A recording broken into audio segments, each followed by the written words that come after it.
Hello गाईस, तर ऑफिसवरून येताना काही खायला घेऊन आले. त्यात जांभळं होती, पालक भाजी होती, गाजर, काकडी अशा बऱ्याचशा गोष्टी घेऊन आले. जांभूळ खाल्लं आणि म्हटलं पालकाचे थालीपीठ बनवावे. छान असं पालक चिरून घेतला, स्वच्छ असा धुतला आणि त्यामध्ये लसूण, हिरवी मिरची, जिरे, ओवा, मीठ हे असं बारीक करून त्यामध्ये घातलं. परतून थोडीशी हळद घातली आणि तांदळाचे आणि बेसन पीठ छान असं कालवून मिक्स करून घेतलं, पण त्यामध्ये पाणी अजिबात टाकलं नाही. छान तवा तापत ठेवला आणि अशी छोटासा गोळा घेऊन तो तव्यावरच छान असा पसरून छान असे थापून घेतले.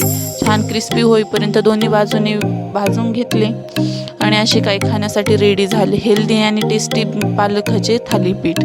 त्यामध्ये ऑइल एकदम कमी यूज केले आणि बाकी सगळं पालकच होता. पालक म्हटलं तर तो आपल्यासाठी हेल्दीच झाला. छान असे सगळे पिठाचे थापून घेतले आणि रेडी केले. सोबत घेऊन आलेले गाजर ते मस्त टॉप ओला करून त्यामध्ये गुंडाळून ठेवून दिले आणि रात्रीचं हे असं जेवण करून घेतलं.